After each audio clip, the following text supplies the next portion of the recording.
No. Okay, I'm going to try to stay off camera here. Calvin Castine, it's September 6th, I think, 2022. I always get the year, except in January. Sometimes I get the year wrong in January, but usually I get the year right. And we're at the House of Prayer here in Plattsburgh for another Clinton County Historical Association presentation. And I'm going to introduce this young lady, 'cause she's going to introduce this guy. And your name? I'm Jan Kuchar. All the way from Saranac. All the way from Saranac. And why are we here, Jan? We are going to listen to Desmond Meacham give us a rundown of some of the settlers from the Revolution in Clinton County. Okay, American Revolution, I assume? Revolution, yep. All right, been a lot of revolutions, you know. Well, you know. As a historian, you should know that. I'm not a historian anymore. You're not? No, Nope. well, I retired. once a historian, Always a historian. it may be a small H now, not the capital H. But But Desmond's done a great job. I think you found, what is it, about 400 people who at least passed through. Yeah, who the early settlers and founders of Clinton County. Uh-huh. Of those, I think it was 124 of them I confirmed to be veterans of the Revolutionary War. we had a thing over the weekend at Dewey Tavern up in Champlain where the invasion of the Battle of Plattsburgh happened and ended because they stayed there for a month. Those darn British, you know how they are. But it's important to recognize that a lot of this county was founded by veterans. Of course, yeah. As I said, roughly 1/4 of the individuals I looked at were veterans of the Revolutionary War. Many of them did come from the 13 colonies. Other ones came even from Canada, and they settled in the area because they really didn't have a place to go back to. They weren't allowed back. They helped us. Right, and so we had the Canadian and Nova Scotian refugee track in the area. Mm-hmm. So a lot of they're all plotted out and Yeah. and Oh yeah. so all those seigneuries that were there when the when the French were here, they didn't exist anymore, right? No. All right, tell us what's your name again? Desmond Mott? Desmond Meacham. Meacham, all right. Are you from the area? Yeah. No, I'm from Southern New York, Port Jervis, New York. All right, and what brings you up here? Initially, I came up here to attend college at SUNY Plattsburgh. I graduated from there with a bachelor's in history, and I'm sort of taking a break before I go off for grad school, hopefully in public history. Over the summer, I wanted to get some museum experience, which brought me to the CCHA, and over the summer, I've been doing the Patriot Founders Project there. Those ladies kept you busy? Very, yes. They're not bashful about that, you know. So, was it as good as you thought it would be? You know, I expect if you found that many veterans, you Yes. did good. Oh yeah, I found a lot of information that I didn't even know exists. I learned a lot of new stuff, even about the revolution in general during the project. Yeah, I'm really glad that I was able to do this. Okay, what are we going to look at tonight? So Without taking the whole show away here from you here. So tonight it's going to be a general overview of the project, what the research findings were, and then we're going to be looking at 10 of the individuals. Unfortunately, because time constraints, I had to narrow down the list. But the 10 individuals who were early settlers of the county who were also veterans of the war. Okay, I know there was a Gosselin up there from Champlain that I saw in the promo. So you did all this research, and you're only doing 10 tonight. What's happening with the rest of the research? Is that available anywhere? Or Yes. So I did bring all my research here. If anyone had any questions about any other individuals, but because I knew that I only had a certain amount of time for the presentation itself, I narrowed down 10 individuals who I thought would be very interesting to look at. So is that information available at the Clinton County Historical Association? Yes, it will be. Okay. And the DAR. And yes, the And DAR the as well. DAR. Yes. Yeah, DAR, I think they're the ones who got that big event coming up at Chute Cemetery in Champlain. I'm trying to remember. There's going to be a Chute Cemetery thing with a Revolutionary Poulin coming up within the next few weeks. So I can't remember if it's the DAR or who it is. I just got the email yesterday. So I got a lot of things in that little brain of mine to try to keep track of. So Jan, what'd you do to help this fellow? I just kind of guided.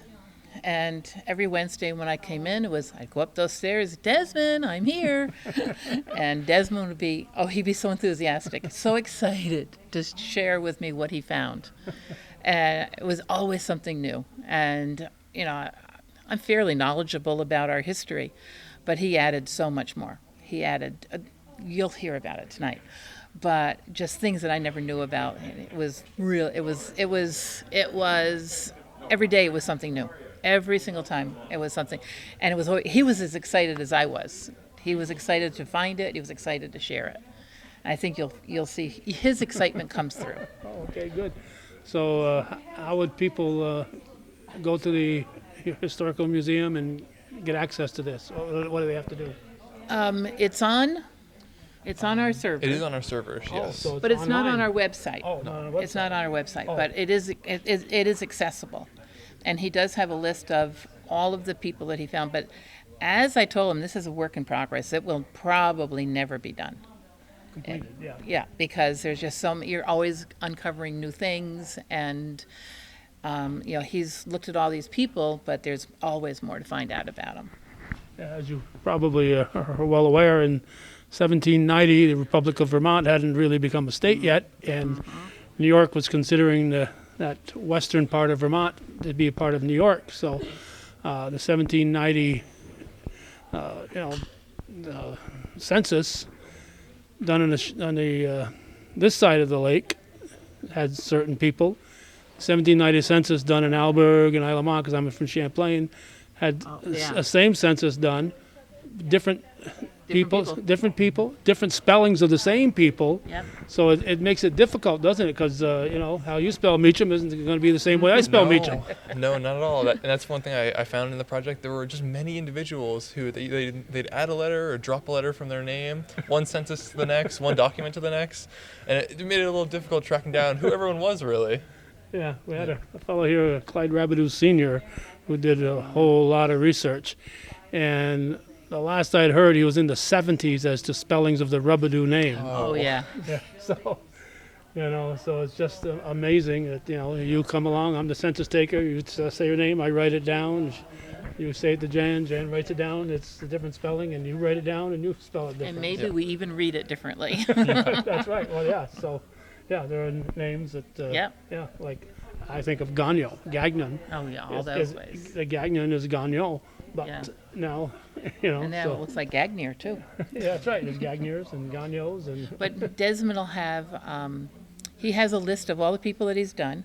I think almost all of the people he's going to be talking about tonight still have relatives in the area, oh, good. or almost all of them, except for Mr. Raspberry. The ones that don't. Mr. Raspberry? Yeah.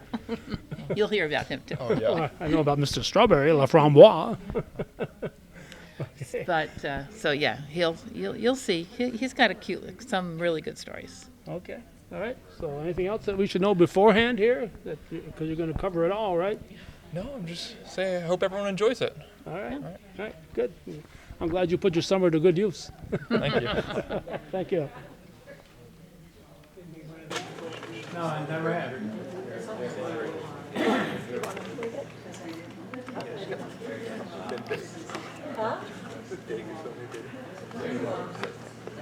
Oh, tall, yeah, you want it taller. No, oh, no, just move a bit away from the stage. Okay, we're gonna try this, does this work? You have to hold it.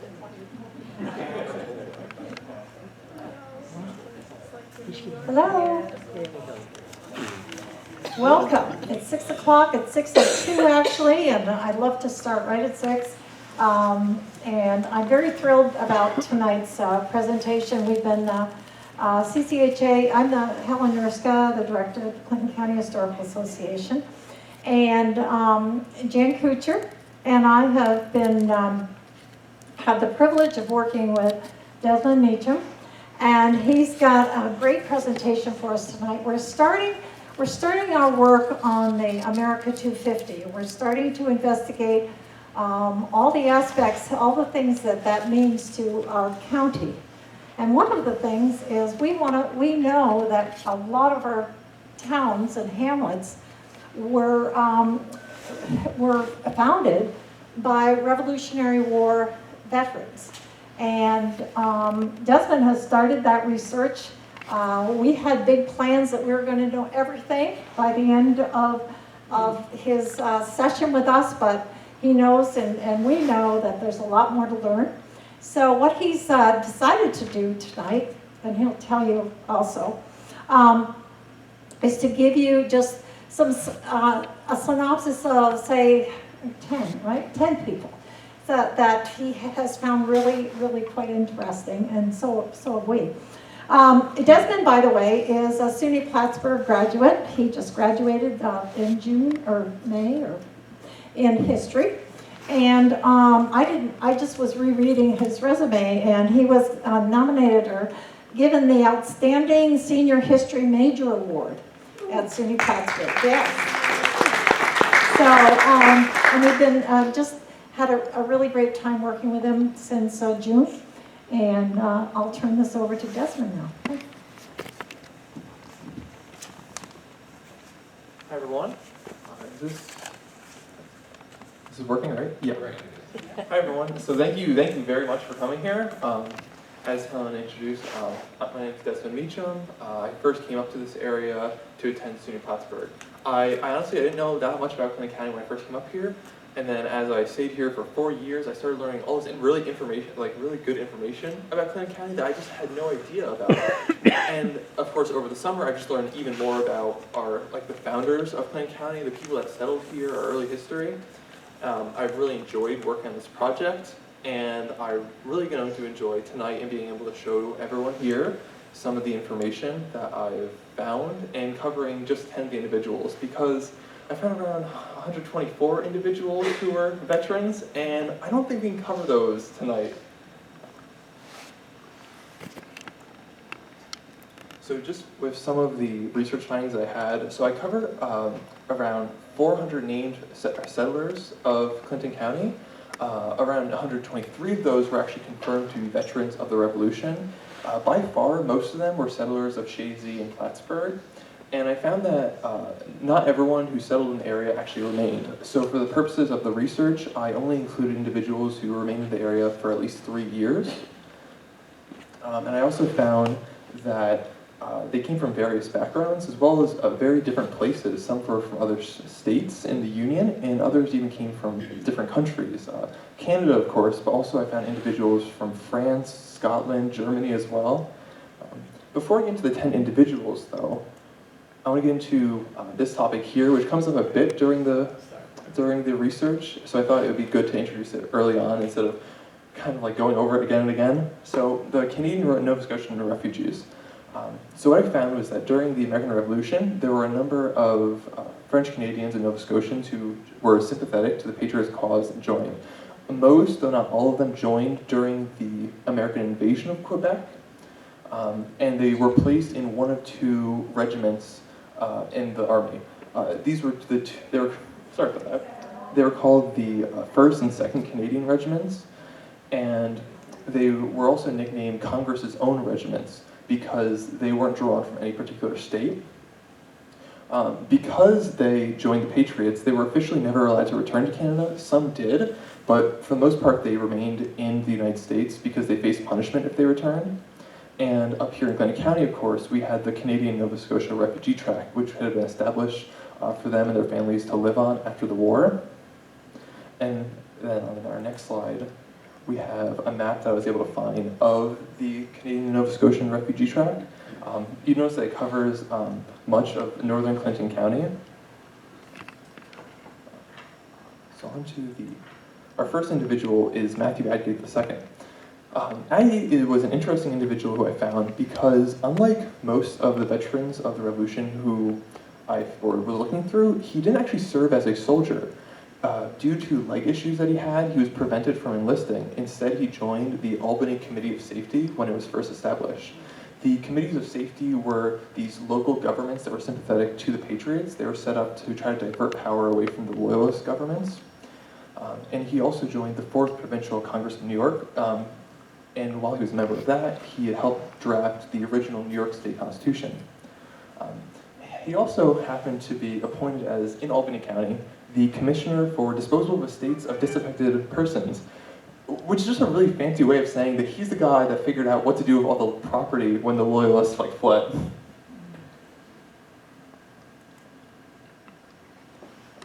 So after the Revolution, he was one of Columbia County's delegates to New York State's Constitutional Convention, and that was trying to decide, is New York State going to accept the new Constitution after the Articles of Confederation were being replaced?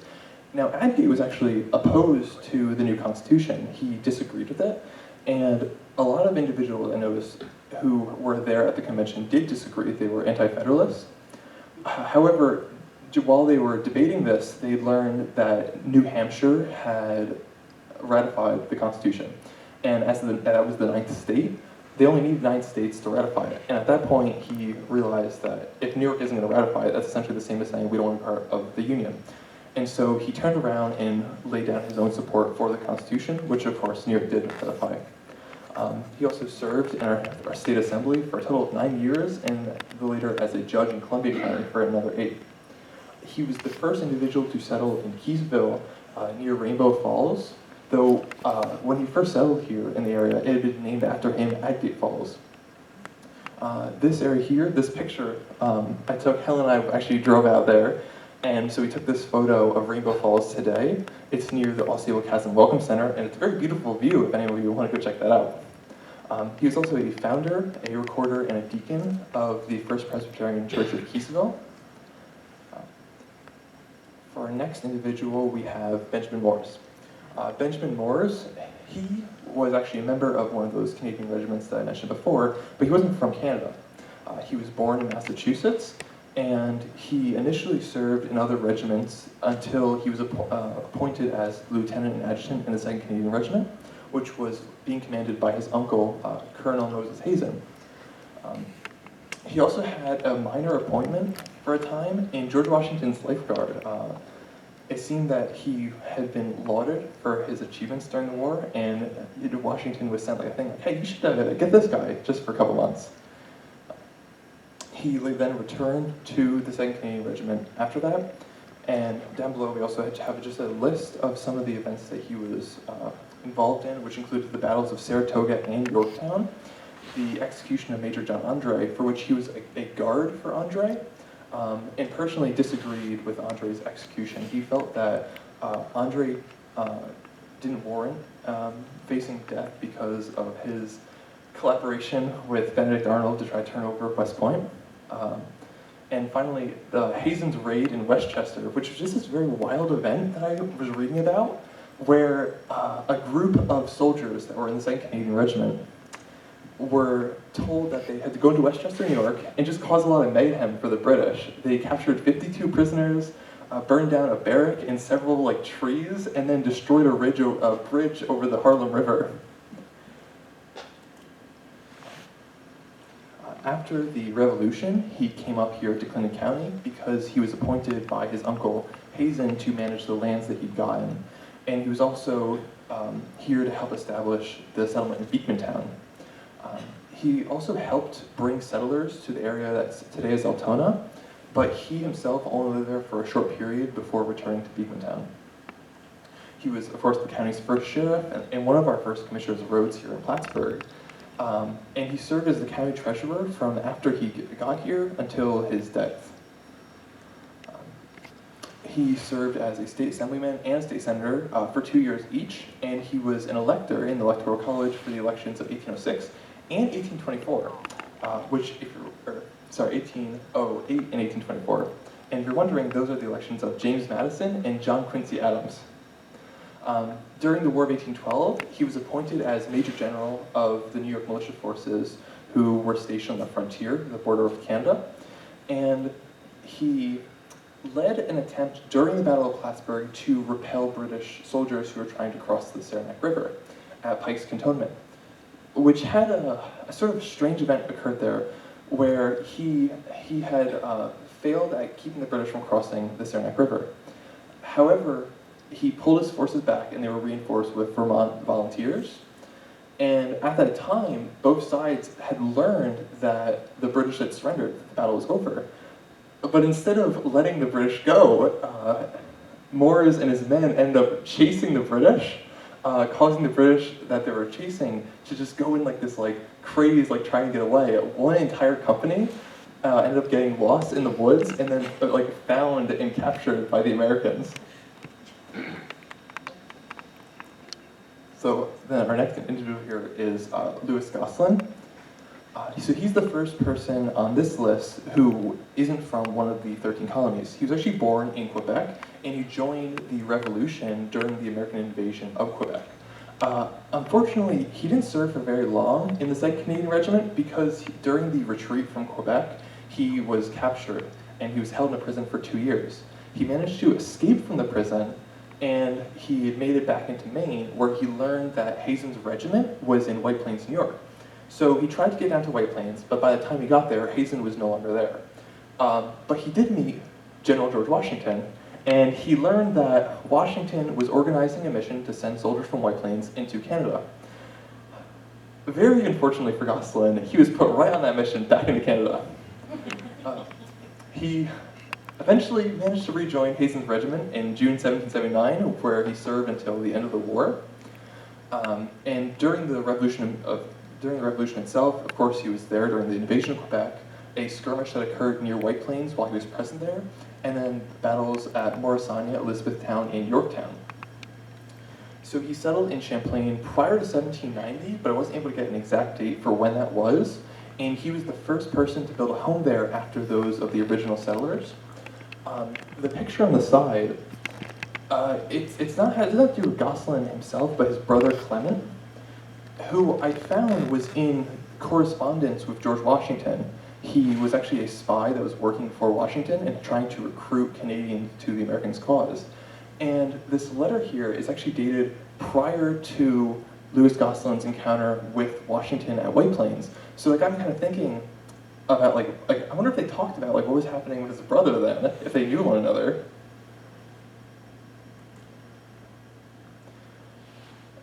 Next individual here is Jean-Baptiste Laframboise or Laframboise. He wasn't even born in Canada or in any 13 colonies. He was originally from France, and he eventually moved to Canada.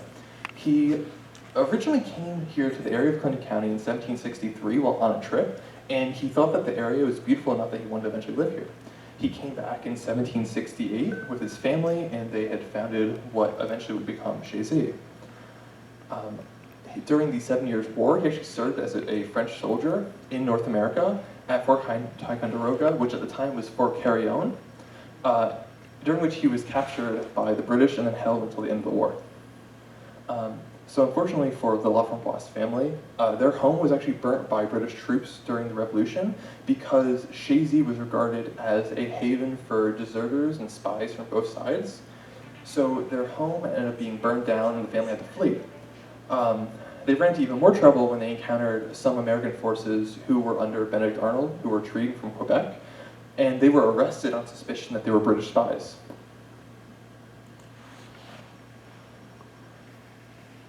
Thankfully, by February of the next year, the Americans had assumed, like, all right, you're probably not spies, and they let them go.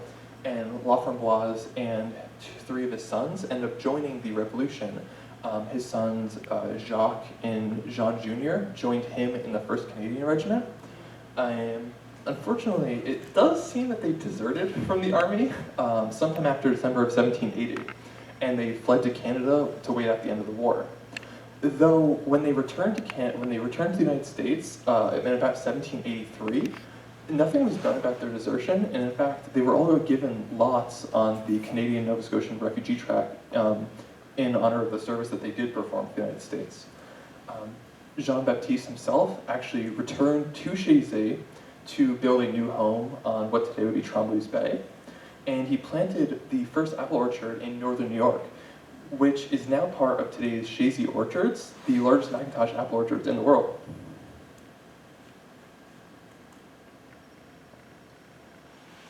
So now that we get to Jacques Rouse, who of course is the namesake for Rouse's Point.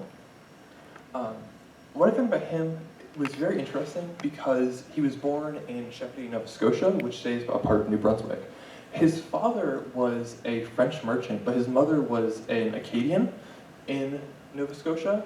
And when I was looking at the dates when he was born and what he'd been alive for, I thought it was like very interesting because it would seem that they might have been survivors of Le Grand Derangement, also known as the expulsion of the Acadians. Some of you may know that from the poem Evangeline.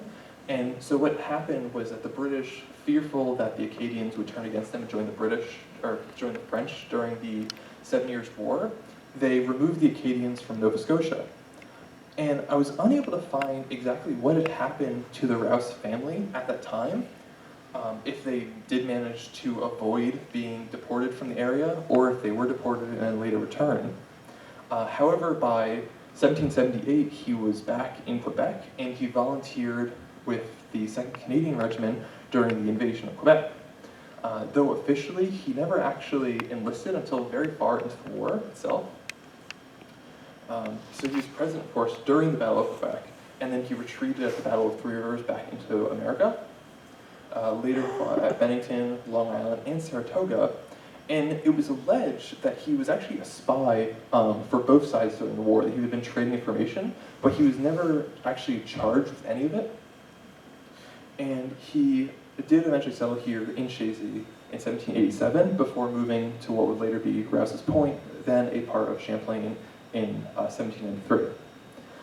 While there, he ran an inn as well as a boat landing place on the shores of Lake Champlain, and he had been promoted to a captain in the New York State Militia, though I was unable to find if he was involved during the War of 1812.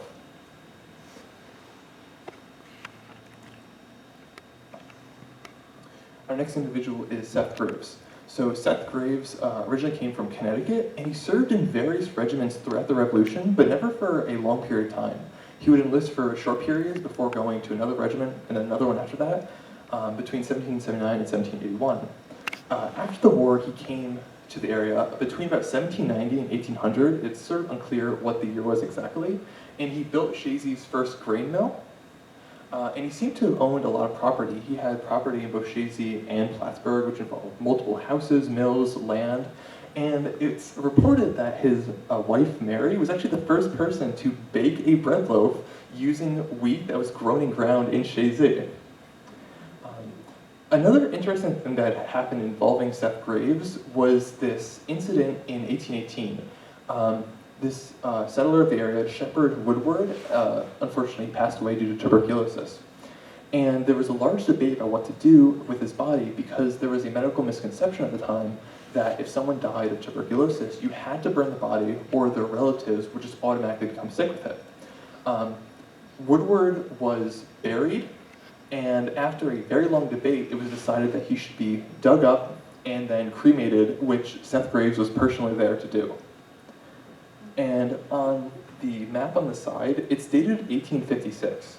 I was unable to find the location of Seth Graves' mill. However, in the 1856 map, you can see sort of a grist mill that's on the map up there. I can't know for sure if that's the same grist mill that Seth Graves had created, but it does match with some of the very vague descriptions of where it's located, which would be in the eastern half of the town, and then on the other side of the Little Chazy River. And now we get to Oliver Parrish. So Oliver Parrish was also from Connecticut, and he served in the militia early on during the Revolution. He was on guard when this unfortunate event happened for him, where he was watching for British soldiers because they'd heard rumors that these British soldiers were advancing on the area. One of his fellow soldiers in his company must have been spooked because he was accidentally shot, which left him unable from doing his duties for the rest of his service, though he was never officially discharged. They kept him around, and then when his time was over, he was sent home. Though he then enlisted once more in 1781, and then again near the end of the war as a substitute for his brother, who had been conscripted into Colonel Swift's Connecticut Regiment, which was stationed at West Point. Though at the time it wasn't called West Point, it was Fort Clinton, which was named after the governor of New York State at the time. Though one of the funnier things I found was that West Point was originally called Fort Arnold after Benedict Arnold. They did change the name to Fort Clinton before he tried turning over West Point, but I just thought it was kind of a very ironic thing that it used to be named after him. So parish settled in what today would be Scholars Fall between 1820 and 1830. He's another one of the individuals where I could find like references to them living in the area at that time, but not an exact year when they settled there. Of course, here we have Thomas Treadwell. He is, of course, one of the founders of Plattsburgh. He attended and graduated from Princeton, where he was taught law, and his professor there was actually Robert Livingston, who was one of the drafters of the Declaration of Independence, as well as the United States' first Secretary of Foreign Affairs. During the Revolution, much like Matthew Adgate, he did not join as a soldier, but rather as a member of one of the committees of safeties. Again, those were the local governments that were set up to try to get power away from the British-affiliated governments in the area. He was also a member of the New York Provincial Congress, New York Provincial Congress like Adgate, and at the time of his death in 1831, he was actually the last surviving framer of the original New York State Constitution. Of course, after the war, he served as a state senator in New York and a judge in Clinton County from 1807 until he died in 1831. He, as I mentioned, is one of the 12 founders of Plattsburgh who met with Zephaniah Platt to try to organize the settling of the area. And in particular, he settled in Beacontown between 1790 and 1800. While in the area, he owned cattle, and he was also a founding member of both the Plattsburgh Republican and of the Clinton County Agricultural Society.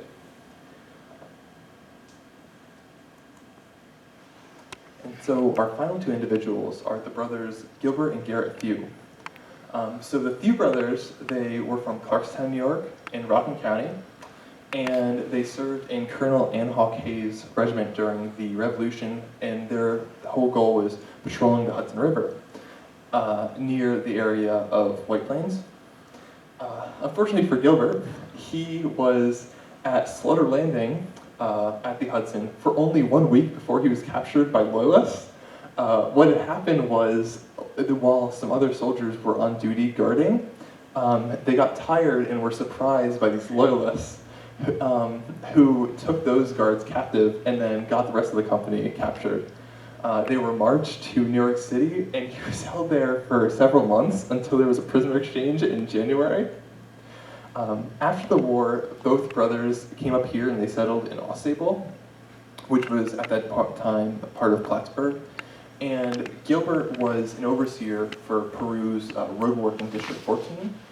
How it worked back then was that you had to do road work based on how much land you owned. So if you owned more land, you had to do more road work. And he was the guy that made sure in District 14 of Peru that everyone was doing their share of the work. He was also elected as Plattsburgh's first town clerk.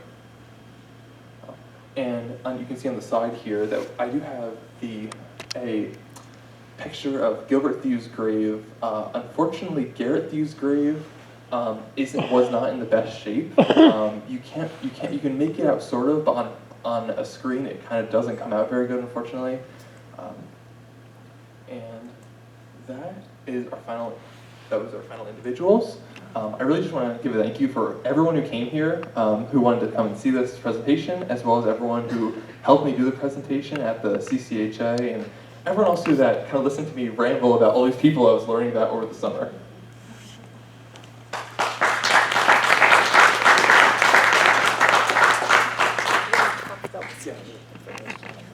So if there's any questions, I'd love to answer them. And if there's any other individuals who you might have questions about who were also founders, I do have my research printout for the individual I was not unable to cover here. And if you'd like to also look at a list of all the individuals who I found who were early settlers of Plattsburgh, or of Clinton County, who were also veterans of the Revolution, I do have several printed out lists available up here for you to just look at. Did you find any female patriots? So unfortunately, no. I was trying to look for female patriots, Native Americans, African Americans as well, and I was unable to find any of them here in Clinton County. Desmond, do you have any idea why Mr. Treadwell wore the eye patch? I had that question at the first tour I gave. at CCHA, and I still do not know the answer why he had an eye patch. Sorry. He had a bad eye.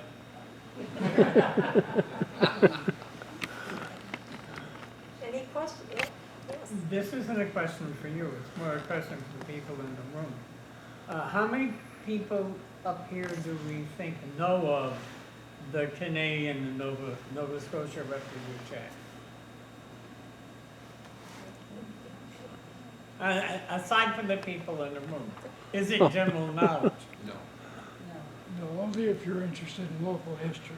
Yeah, the local history people do. Yeah. Because or people who are into genealogy.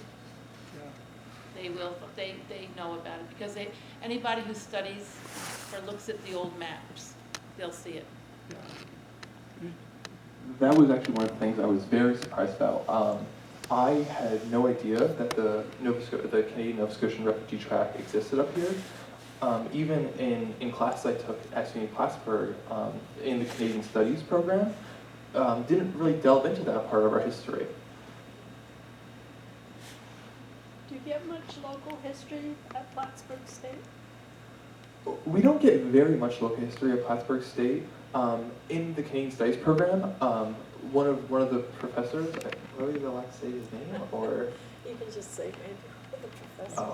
One of the professors of the Canadian Studies program did tell us about French Canadians in the area, in Plattsburgh in particular. And he mentioned that it used to be that there was like a stigma attached to being French Canadian up in northern New York, but he never mentioned anything about the Canadian Nova Scotia refugee track, no. Did you also do much research about Moses Hazen, who I find particularly interesting? So I did do some research on Moses Hazen while I was trying to figure out like who the 2nd Canadian Regiment were, because that's another like I don't know why I was like never taught about this group at any point in my education in history. So I did do a bit of research into him, though a lot of it was just focused on Benjamin Moore's his nephew who settled the area. I found that Hazen had land in the area, but he left the managing of it to Moores, and he only came up here for a short amount of time before returning lower in the state. The real reason I mention that is because I tried once to take his road in Vermont, and what a mistake that was. What was the major reason people wanted to immigrate up here? At the time of the Revolution, there was really no settlements here in the area. There had been attempts to have settlements in the area, but not many of them were successful. Of course, there's like Count de Fredenberg, who ended up going missing, and according to some like rumors, had been murdered up in the area here. And I know that certain members of his family tried to reclaim the land after the Revolution unsuccessfully. Of course, there was Shazy, but during the Revolution, a lot of state Shazy was destroyed by the British and by the American side. So then, after the Revolution, of course, Shazy was the only settlement in the area, and even that had a low population. So it was really that there was a lot of open space and not a lot of people in the area, and they had all this, that the state and the government had all this land to give people to pay them for having been in the war. What were the sources of your research? Where did you go? So the sources for my research, one of the major sources, of course, the CCHA. I think the first few weeks I was there, I was only scouring our library looking for sources. One of the huge helps was Heard's history of Clinton and Franklin counties, as well as Nell Sullivan's history of Shazy. That was another very important thing I looked into. And of course, Fold 3 military records, as well as Ancestry's family search options. Oh, yeah, of course, thanks, Jan. And I looked at the U.S. censuses. Those were also very helpful, particularly the 1790 census, at trying to figure out who was up here like when it was first being settled. It might be beneficial if you can get the notes that Adam Shields had, because a lot of, she just remembered so much. And in terms of why this area didn't settle as well, say as Burlington did, I vaguely remember, she put a lot of emphasis on the geography and the fact that we were in greater danger of conflict with Canada than was the Vermont side. And Vermont also had the buffer of both Massachusetts and New Hampshire and northern, what is now Maine. But if you could ever find her notes. Thank you. That was Shields. Sorry, Addie Shields. Was a former county historian and just such a wealth of knowledge. Such a wealth of knowledge. I don't know how she held it all. Thank you very much. Yeah. It's also worth reviewing the Clinton County Historical Society newsletters in that period between 1965 and 1985 or so.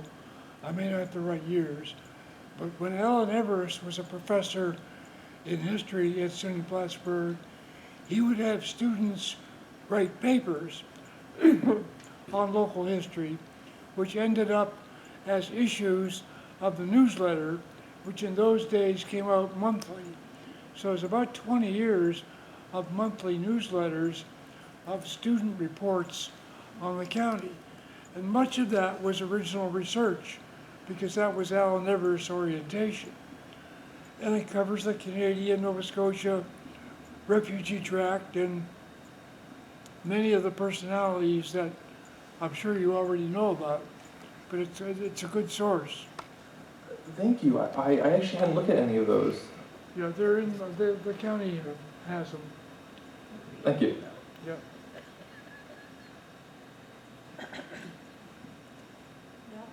Thank you very much. Thank you very much.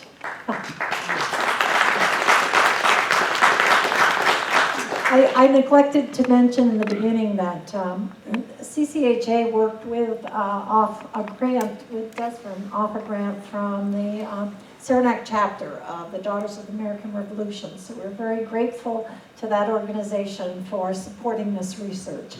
Desmond's giving this presentation again at the Genealogical Society's annual meeting, September 24th. And I believe he's going to give it again if he's in town to the actual DAR annual meeting. So we'll be hearing this. I'll be here. Actually, I've heard these stories before, and Dan and I still love them. Love to hear them. So you have an opportunity to hear them again if you'd like. Thank you for coming, and you can talk. Yes. Are you going to settle in this area, or are you going to be non-invasive history research somewhere else? So for now, I'd like to stay in the area for a bit. I do intend to go to grad school to get a master's in public history at some point, but for now, I really just love the area, so I'd like to stay in here for now. I'd like to keep him here too. Thank you. Thank you for all coming. I hope everybody signed in, please. So, yes. Thank you.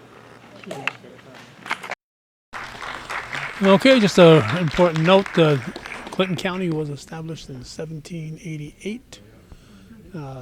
Included the current Clinton County, Champlain, and Plattsburgh, and part of Willsboro remains as part of Clinton County. Essex County and Franklin County were taken off at various parts. Shazy was actually taken off from Champlain in 1804 at the same time that the town of Moores was. So Champlain was established in 1788, Moores and Shazy in 1804, and Altona came off from Moores. Or actually, Altona, I believe, came off from Shazy. Then Ellenburg and Cherubusco, or a town of Clinton, came off of the town of Moores. So, very nice presentation, and check the Clinton County Historical Association site and see what else you can learn about the history of Clinton County.